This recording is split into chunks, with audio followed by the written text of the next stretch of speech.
This is Scammed in Their Own Words. Joe Knows Better conversation with people like you who may have never thought they'd be involved in a scam, but it happened. Some lost thousands of dollars. Others got out before they lost anything. And all are sharing their stories to keep you from the same fate. I'm Joe Ducey with the Better Business Bureau today, talking with Linda. Hey, Linda, thanks for taking the time to talk with us today. You're very welcome. Now, let's start at the beginning, Linda. I know yours involved a bank, and it seemed very, very legitimate. But let's kind of start at the beginning about what happened here. Sure. Well, early in the morning, not too long ago, I received a call from an 800 number.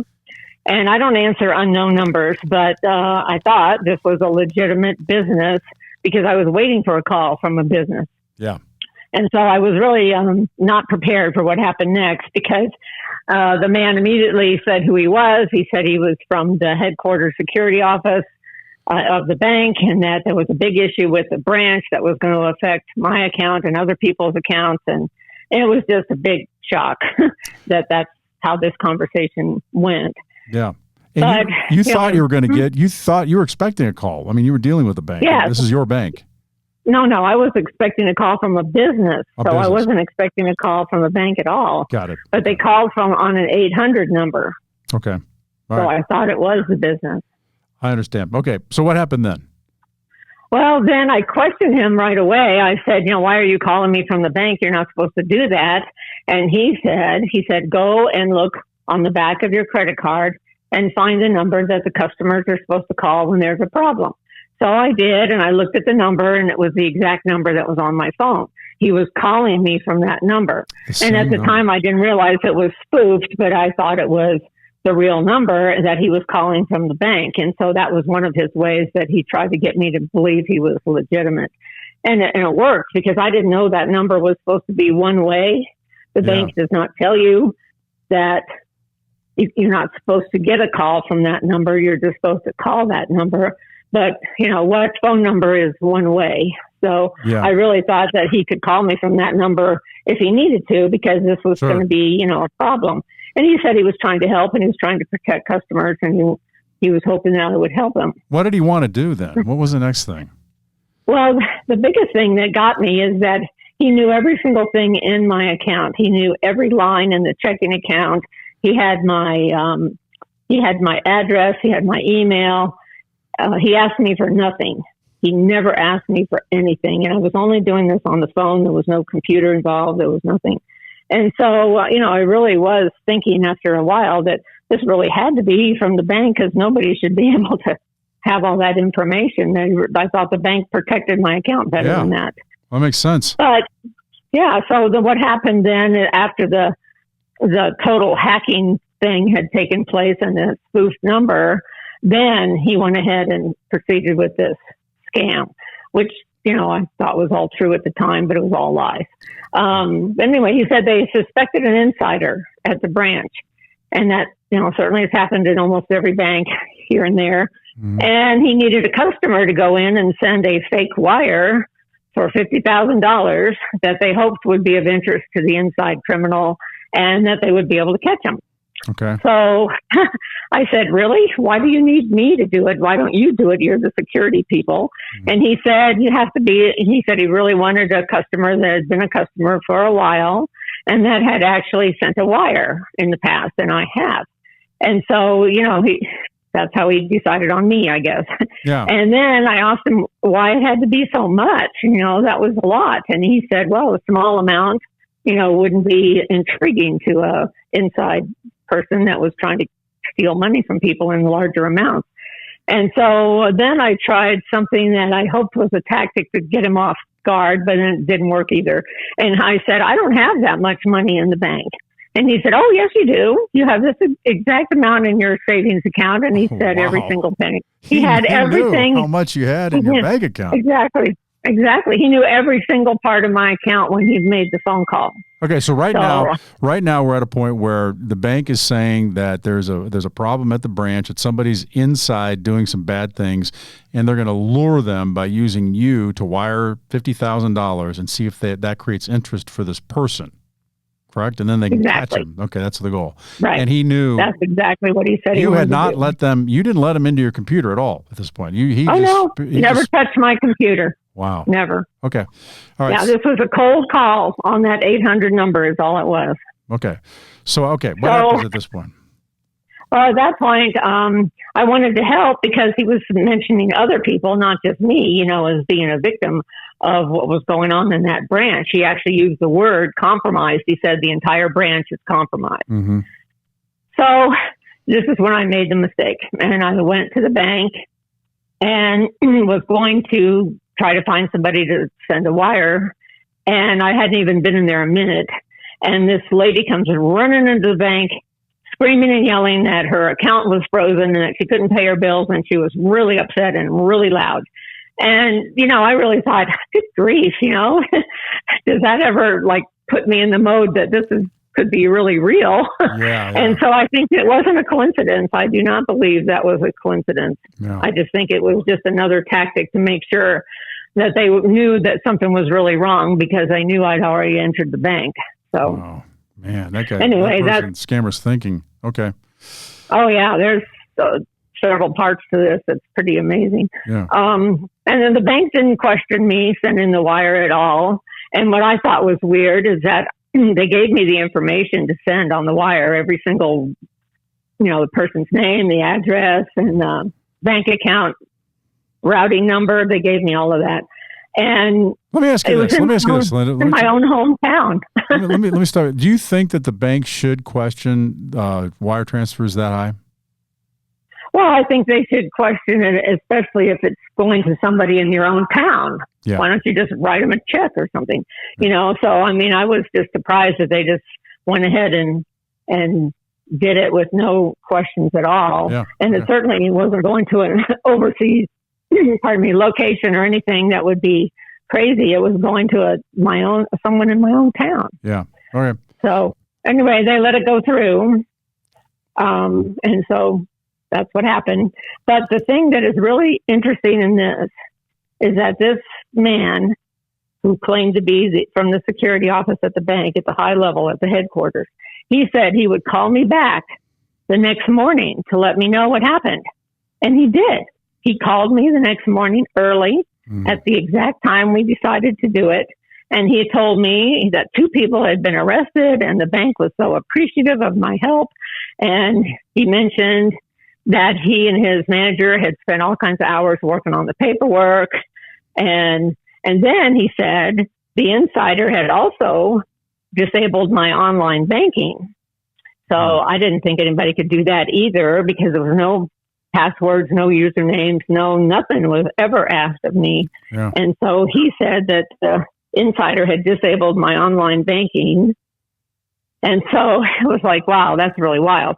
And then I said, well, maybe I should talk to that manager you're talking about because he said he was going to be able to reinstate it when he called me back in 15 minutes. Yeah. And all of a sudden I thought, this isn't going to happen. There is something wrong here. Mm-hmm. So I immediately went to the bank right when it opened, very next morning, so that I could report it. So and what did they say? That's kind of how it happened. Well, the bank, unfortunately, was immediately, on the defensive, and the lady accused me of lying to them about the wire, which I thought was a fake for, his investigative purposes, but it wasn't, of course.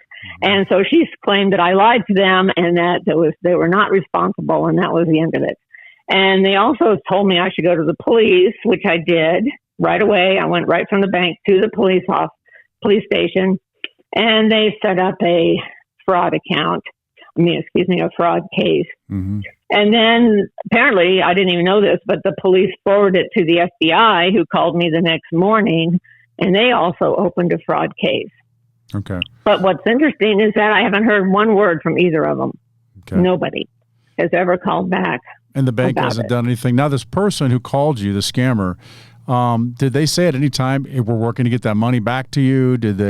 Was there any follow-up conversation after that? Oh, no. He just said that the wire was fake so that no money would be taken out of my account. Okay. So he had already prefaced it by saying it was fake in the first place. But Well, it wasn't. Were you shocked when you had been scammed and the scammer calls you back? Oh yeah, I was really shocked because he did everything he said he was going to do, and he was so smooth and so calm and collected and so researched. It's the gentleman's he had it scammer. all together.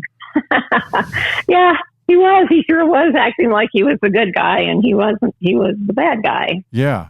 So yeah, that was pretty awful. So at this point, let me ask you what that does to you. When going back and you what have you gone through since that happened to you? Well, of course, the first thing you always feel is like an idiot because you did something you shouldn't have done. However, it's really hard to get a cold call like that and not be prepared for it. Definitely. When the caller is totally prepared for it. I mean, he had everything in my account in front of him when he called me, and I was just there, 5 minutes after getting up even. I just was not ready for that. And I've never talked to a hacker before, so I didn't know how smooth they are, and I didn't know that they could, win Academy Awards and everything else for their acting in their scenarios and their lies and stuff like that. I mean, it was hard. It was difficult also to hang up when somebody is giving you that information immediately that there's a problem and that he's from the headquarters security office and that it's going to affect everybody in the branch and all that stuff. That's not something that's easy to say, oh, really, and hang up on him. I mean, I should have, but I didn't, because it's really hard to do that when somebody is telling you something really bad's going on and trying to help. Yeah, well, it seemed like it was just all a scam, all a lie. And it seemed like everything matched up, and with the number on the back of the card, with them telling you all the information that was yours. So I can understand. I think a lot of people could. Were you at one point? Had you seen some of these stories before, heard about them, and thought, "Well, that wouldn't happen to me, or I wouldn't do that." Did you ever think that? Well, not so much. Well, I thought that, but I never so actively thought that. I mean, I realized that some of the scams, like the romance scams and a couple other ones, just sound ridiculous, and I wouldn't do that. Yeah. And I don't answer numbers that I don't know. Yeah, which is it's great. Just that he got me with that 800 number that had been spoofed. And you just don't think about a number being spoofed the first time you ever see it on there. You don't think, oh, that can't be real. He's probably calling from a foreign country. But, it's not what you think. It's not what you think when you're not ready. I think a lot, you just hit it right there, Linda. I mean, I think a lot of people I've heard say, a lot of people I know, oh, I would never fall for a scam. I would never fall. And then they get a call, or then they get an email or a text, or that looks real, or something, some business they've done business with, or looks very, as you were saying. And they don't realize how polished and these scammers are from having done this for so long. Would you say that's? Absolutely. Yeah. Absolutely. This guy was a pro. I mean, he must have been doing this for a long time. And he had an answer for everything I asked him. He was very calm. He didn't get flustered when I asked him about, the amount or why in the world it would have to be me. I mean, he had all of this figured out. He had every scenario that I would ask him figured out so that his answer was smooth and as silk. What, so, do you go? It was awful. You go through emotions. Are you angry? Are you? Oh, sure. Okay. Well, I'm angry at a couple things. Of course, the scammer and the hacker, the fact that they can hack into somebody's account so thoroughly and then use the spoof number on top of it to further show that it could be real. And then so I'm pretty angry with all these criminals that are getting away with it from a lot of people. And the other thing, I'm angry at the bank because they don't protect our accounts, and people think they do. I've talked to a couple people since then, and I said, do you think your bank account is safe? And they said, well, I don't know. I just put my money in it, and I hope it's safe. I think it is. Nobody really realizes that somebody can hack into their account all the way into the very depths of it without anything from us. Yeah. I gave him absolutely nothing, and he had everything. What has this done to you personally? What have you thought? Have you gone through moments where it's been tough? Oh, absolutely. I mean, I lost a lot of money. That's money that represents 4+ years of part-time work that I was trying to build up in my savings, and it's gone in a heartbeat because I thought I was helping them find somebody in the bank that was bad, that was affecting not just me, but the rest of the customers. And so you feel stupid after the fact. It does look kind of dumb, but when you're in the middle of it, it is absolutely legitimate sounding and everything else. Even when I asked him questions, he had all the answers. I understand. And I think anybody who's been in this understands fully what you're saying. What advice would you give to people? I guess it would be, what are you doing differently now? Well, I'm certainly not answering any calls, but I haven't received any 800 numbers since then, but I don't answer any calls just like I never did before. Yeah. But I just make sure I know that even if it's an 800 number, which has traditionally been a legitimate number for thousands of businesses, it's on every single product that you can buy in the store. It says, you have questions, call this number, 800. And so you have to realize that even the 800 numbers can't be real all the time at this point now because of the spoofing techniques. Yeah. And so that's what I've added to my mind, make sure I never, ever do that again. Yeah. But the other thing I've done. Go ahead. Oh, go ahead. Sorry. No, I just, I had a little bit left in my savings account and I immediately moved all of it to some other place, to a brokerage account, which they don't seem to go after as much. And there wasn't much, but I wanted to get it out of there. But you still have to keep a certain amount of money in the bank in order not to have their fees and all the other things they require of you.